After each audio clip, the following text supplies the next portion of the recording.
With that down, let's move on to our first topic here, shall we? And that one is this. You know, Superman has been riding pretty high, 2 weeks in a row, number one, now number two at the box office, only behind Fantastic Four, and still doing well. We talked the other day about how it passed the $500 million mark in just 16 days. And they're now just days away from breaking even, becoming profitable. Good for them. They're getting close to what I would have considered to be optimistic box office numbers a few months ago, but it looks like they're going to get to that. But a new milestone, Rob, was passed today, as is now being reported. This one coming from Newsweek. Superman blows past Zack Snyder's Man of Steel, and not just Man of Steel. Superman, the new James Gunn Superman, has become the highest grossing domestically in the US and Canada box office, highest grossing standalone Superman film of all time. That includes all the Christopher Reeve films, the Brandon Routh film, my boy Henry Cavill's film. It is now the highest grossing Superman film domestically of all time. Good for them. Still has some work to do internationally. I mean, we talked about that on its opening weekend, that internationally it's difficult. Superman, despite the fact being Canadian, is very synonymous with America, and America's name isn't great around the world right now at the moment. So it still has some work to do there. But as far as the U.S. audiences go, Superman crosses that threshold, becomes the number one highest grosser. Man of Steel is still my favorite Superman movie. Ask me that again in a couple of months, once I've had a chance to marinate with this Superman a little bit longer. But as of right now, my boy Henry is still my favorite Superman movie. But this is a wonderful an accomplishment, Rob, quite frankly, given the circumstances in which Superman was opening, that I've said for a couple of years, I didn't think it could do it.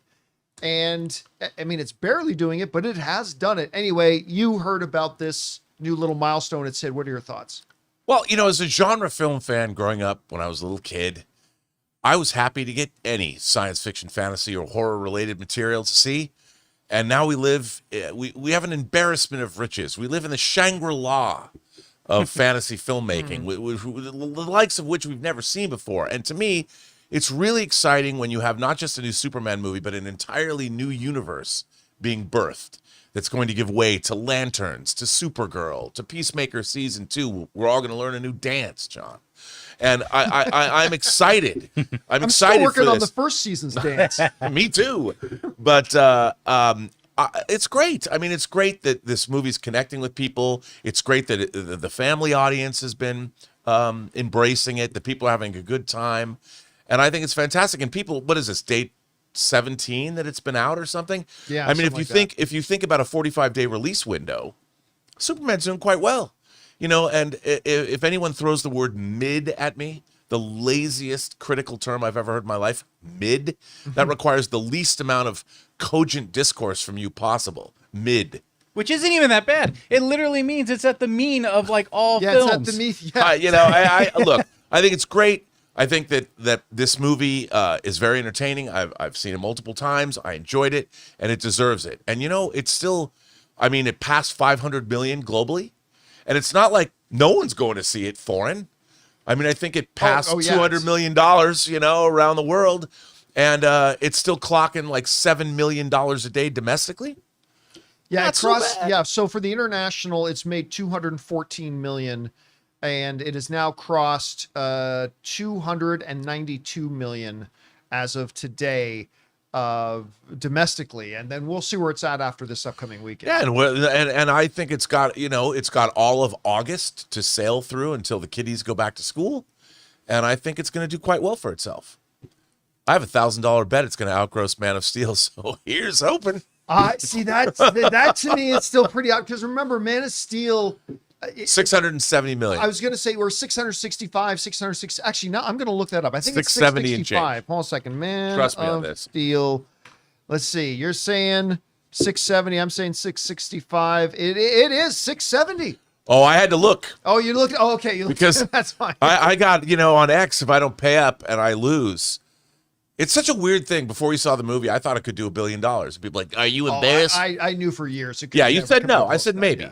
Are you embarrassed? I'm like, look, man, I hit 85% of the time. Sometimes I'm wrong, especially if I haven't seen a movie yet and I'm going by my gut. So what if I'm wrong? I hadn't seen the movie. I'm not embarrassed. Yeah, I still think a lot of people underestimate. And it doesn't matter how long I preach about this, because like I said, Rob, I've been talking about this for years, is that I think even today people underestimate how strong the headwind was against this movie. Oh, yeah. Coming out of the DCEU, because 100%. you and me and people who watch a show like this, like we don't care what happened in the DCEU. No. We're looking forward to this movie. But the average movie going on, so again, and we brought up these charts before. Yeah. When you look at how the movie audience for the DC movies declined exponentially to the point that out of their final 4 movies, like 3 of them made 200 million or less. Yes. And I think people just fail to take that into consideration, that the complete general movie going audience had completely given up. And listen, despite the fact that I think Henry Cavill is still my favorite Superman of all time, all due respect for Christopher Reeve, but Henry's my favorite Superman. Most people disagree with me. Despite the fact that I feel that way, a lot of people didn't really like Superman all that much. And it was just a really, for it to accomplish this, when you take into consideration the context and the circumstances in which it came out, I personally think these results are in the realm of what I would have considered optimistic. It's also, I mean, people are everyone's trying to paint this as a loss or somehow being a loss. But I would say what you have to realize is that DC did not just spend money on this movie. Supergirl is shot. Lanterns is made. Peacemaker season 2 already exists. There's been a huge expenditure of cash. And this is the beginning. This is the foundation, the first block of the foundation of an entirely new cinematic universe. So you kind of have to take it all collectively as a whole. And I, for one, am really interested to see where they're taking Supergirl and Crypto, Yeah. In the next movie. And Lanterns 2 fascinates me. Where's that going? Okay, listen. Come on, Coach Taylor. I'm excited about Supergirl. I am. I mean, you got Jason Momoa in there, the ending of Superman, all that kind of stuff. I'm excited about it. But if I'm being honest, the one I am most intrigued by is Lanterns. Yeah, That's me the too. one I'm most intrigued by right now. Well, also, I mean, you think about the cosmic nature of it all. Yeah. By definition, you've got Oa, the Guardians of Oa. You've got the entire Green Lantern Corps. You've got Sinestro out there somewhere. I mean, there's a lot of intergalactic goofiness that I'm waiting to see. But they make it, I mean, that one picture that they gave us, there's no indication of any of that. It's 2 guys walking down a lonely road. It might be the Incredible Hulk of Green Lantern shows, the TV series. Yeah. Yeah, it'll have its own what little was the comparison they made? piano They keys. said that this Lantern is going to be like a True Detective meets, and I can't remember what the other comparison was. Count me in. Yeah, I know. You had me right? at hello. And add in Guy Gardner. And I'm totally on board for this. I can't wait. Anyway, guys, the question is for you. What do you think about this? Superman has now become the highest grossing at the domestic box office, the highest grossing Superman film of all time, passing my boy Henry, my favorite Superman movie, Man of Steel, for that #1 spot.